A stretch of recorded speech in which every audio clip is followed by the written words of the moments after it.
the stats are magnified, and they're the most vulnerable. So so that has resonated with our for-profit sector.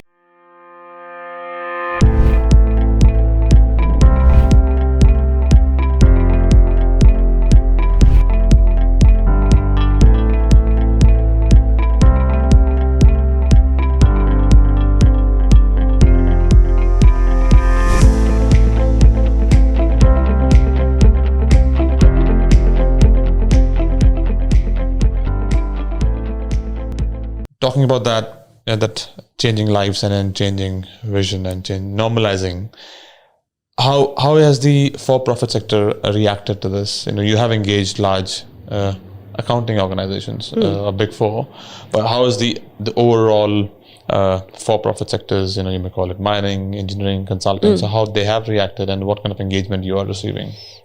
They've been brilliant. They've been really responsive.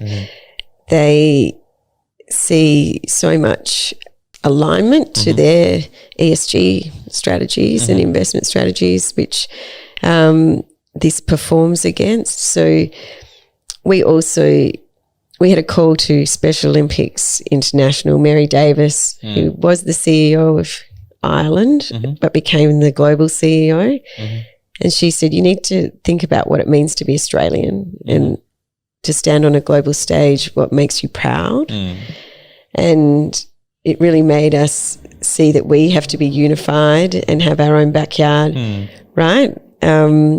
So the together in the bit is that we are reconciled as a nation and that we have inclusion front of mind. And so as you look into our very multicultural landscape, how do we foster the opportunities for everyone? Because where there's marginalisation, you then put ID on top of that, and the stats are magnified, and they're the most vulnerable. So so that has resonated with our for-profit sector because it's on their agendas.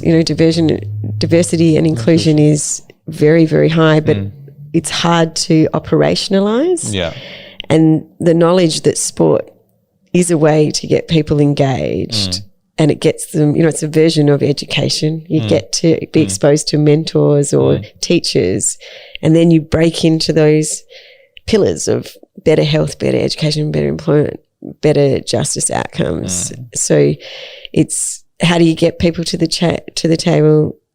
Special Olympics uses the catalyst of sport and it's inclusion. It doesn't compete with other opportunities. It's just offering more where there is not enough. As you would have engaged with multiple people across the sector, and one thing, because it covers disabilities, the whole spectrum, and a part of the disabilities spectrum. Part. So intellectual disability. So what kind of feedback you have received from your fellow colleagues from the sector in terms of the inclusiveness of the whole spectrum versus, a part of the spectrum?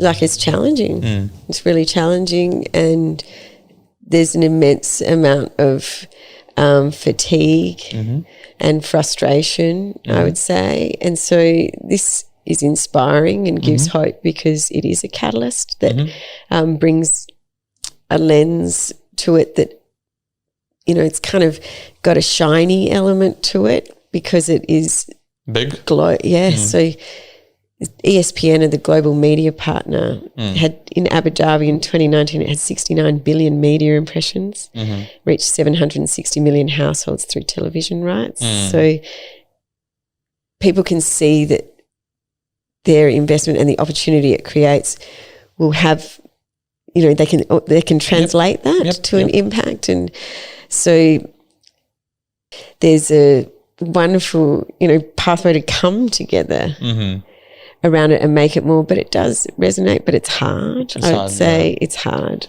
And people go, yay, but and how do we get involved in what? And even that part is difficult, challenging.